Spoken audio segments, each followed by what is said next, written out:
Bonjour à tous, j'espère que vous allez tous bien. Bienvenue dans cette nouvelle vidéo où je vais vous parler de ma sélection des sorties livresques de février 2024. Il y en a quelques-unes. Ce mois-ci, on retrouve quand même pas mal de sorties. Donc, c'est parti. En premier, on a la suite d'une saga dont je ne compte même plus le nombre de tomes à ce jour. C'est donc une saga de Cozy Mystery puisque c'est Petit Meurtre et Choix à la crème de Joanne Fluke qui sortira au mois de février. Je vais pas vous faire résumer. C'est un Cozy Mystery. Voilà, je n'irai pas plus loin, je pense qu'à peu près tout le monde connaît cette saga. Et ensuite, on aura le tome 2 de All of Us Villains qui sortira au mois de février et qui viendra conclure la duologie du coup. On va passer au one-shot avec déjà Viva la Vida de Sophie Jomain qui sortira au mois de février toujours. Je vais arrêter de le lire parce que forcément, si c'est dans cette vidéo, c'est forcément que ça sort au mois de février. Vous avez compris le principe.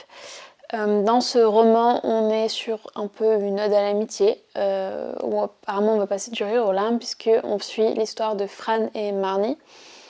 Fran, elle, apparemment, a eu quelques petits soucis pour accepter son corps, mais a réussi à le faire. Et quant à elle, Marnie, c'est pas encore le cas. Elles vont partir toutes les deux en road trip et Fran va la mettre au défi. Pendant ce road trip, en fait, elle va lui faire les choses les plus inimaginables, les choses les plus folles qu'elle n'aurait jamais rêvé pouvoir faire pour pouvoir enfin s'accepter. Ensuite, on change complètement de registre avec Black Harris de Leah Reader. Je sais pas comment ça se prononce, je suis désolée. Dans ce roman, on parle de manipulation, de harcèlement, puisqu'on suit Lenny,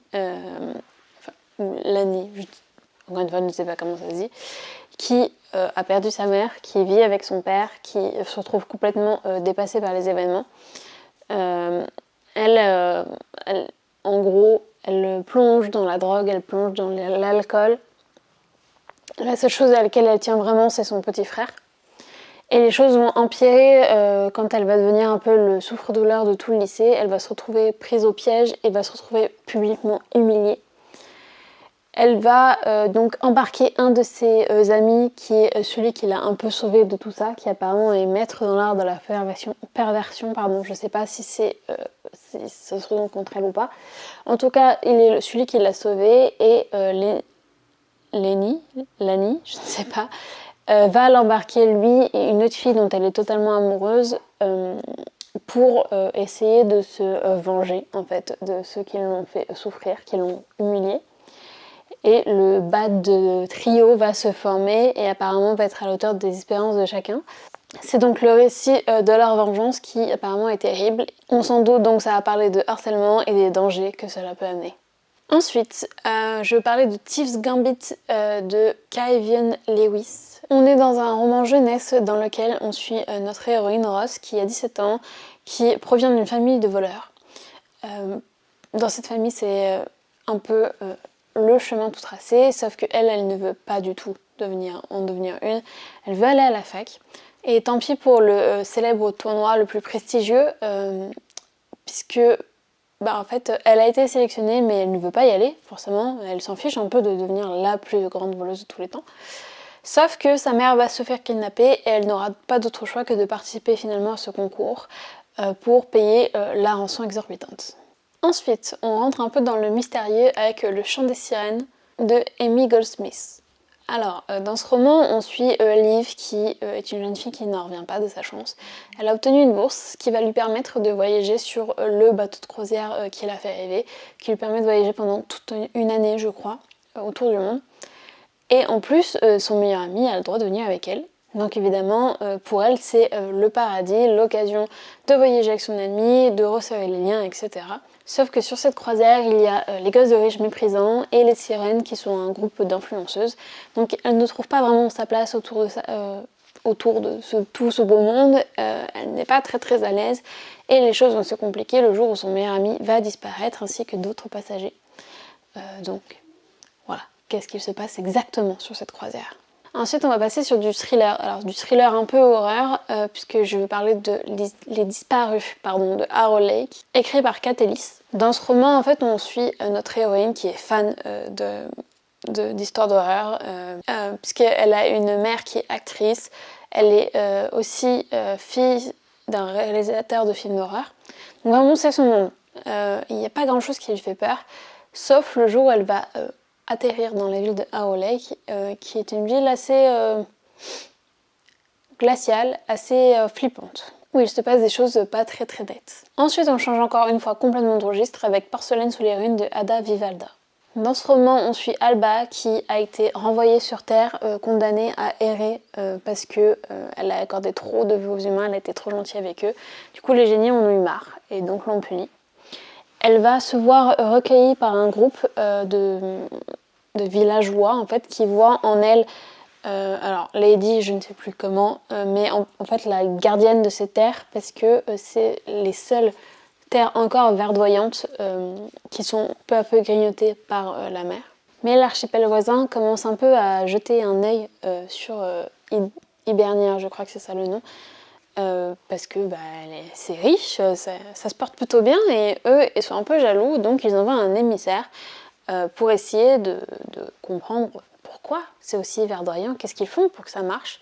Et donc cet émissaire va tout faire pour soutirer ses secrets à Alba, quitte à utiliser des stratagèmes un peu douteux, on va dire.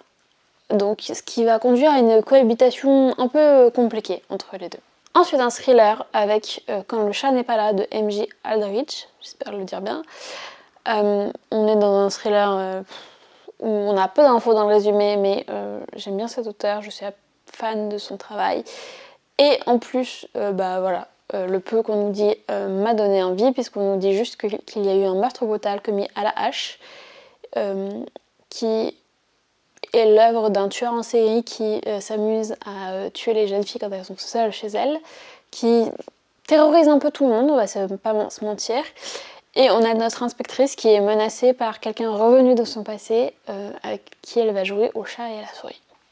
Ensuite, c'est de la science-fiction, plutôt de la dystopie, avec Obsolète de Sophie Loubière. C'est une histoire qui se passe en 2224, où il y a eu un grand effondrement de la civilisation fossile et qui a eu plein de crises. L'humanité s'est adaptée et a décidé de mettre en place le tout recyclage. C'est-à-dire qu'on recycle absolument tout, y compris les femmes, puisque il y a un léger déclin de la population et pour enrayer ça, il faut remplacer les femmes, c'est-à-dire que dès qu'elles ont 50 ans, elles sont envoyées au recyclage et remplacées par une jeune femme plus fertile, plus à même de donner un enfant. Et nous, on va suivre une de ces femmes qui a atteint ses 50 ans et qui va devoir laisser sa place à une autre et qui a un peu peur de ce qui va arriver puisqu'elle se doute que ça ne va pas être tout beau, tout rose. Contrairement à ce que le gouvernement leur promet pour faire passer la pilule.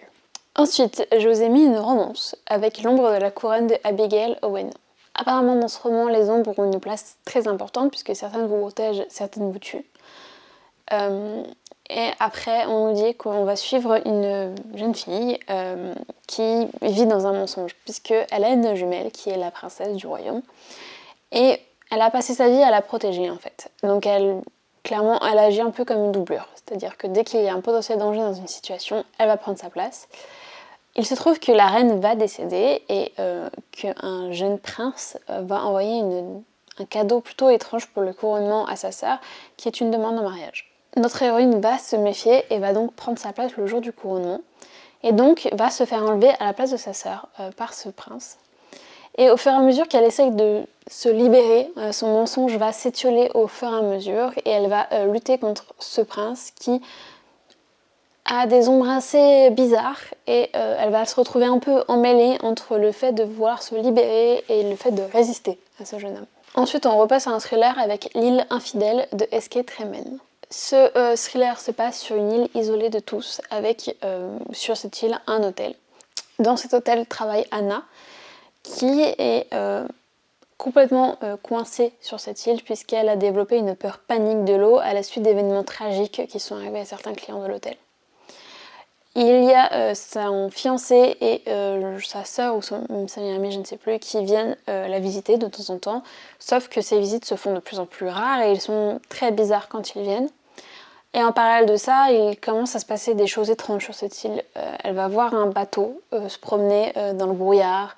Vraiment, il va se passer des choses étranges et donc il va falloir qu'elle trouve ce qui se passe pour peut-être espérer survivre.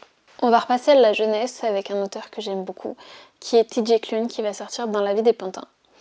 Dans ce roman, l'humanité a été totalement éradiquée. Victor est le seul survivant, donc le seul humain, qui cohabite encore avec 3 robots.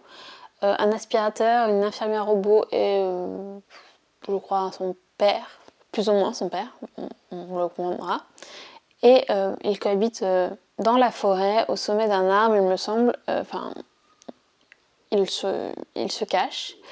Et tout va changer le jour où Victor va revenir chez lui avec une carcasse d'androïde qui va accidentellement envoyer leur position aux autorités.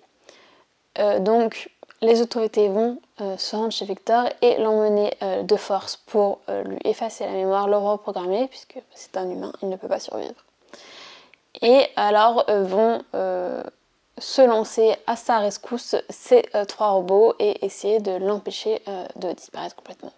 Ensuite on revient dans du mystérieux avec la mystérieuse bibliothèque de Blackwood Abbey, écrit par Esther Fox. Alors ce roman se passe dans le Londres de l'après-guerre. On suit notre héroïne Ivy Radcliffe qui a 23 ans, qui devient la propriétaire d'un manoir dont elle n'a jamais entendu parler. Elle vient d'apprendre qu'elle a hérité de ce manoir venant d'une lignée dont elle n'a jamais entendu parler non plus. Sauf qu'elle n'a absolument plus rien à faire à Londres, donc elle va se rendre dans ce manoir et là elle va trouver des domestiques très réservés, très mystérieux, donc il est clairement pas très joyeux. Et elle va tomber sur la bibliothèque du manoir qui va l'attirer d'une manière très étrange. Comme si elle avait sa propre existence en fait. Et dans le village aux alentours du manoir circulent des rumeurs.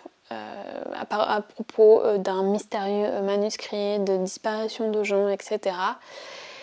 Et au fur et à mesure d'événements plus sinistres les uns que les autres, Ivy va être forcée de découvrir dans cette bibliothèque ce qu'il se passe réellement pour pouvoir espérer survivre en fait. Voilà pour ma sélection du mois de février. N'hésitez pas à me dire en commentaire comme d'habitude s'il y a un des livres que je vous ai présenté qui vous fait envie ou si vous en attendez un autre. N'hésitez pas à vous abonner aussi pour soutenir la chaîne. Et moi je vous souhaite de très bonnes lectures en attendant la prochaine vidéo.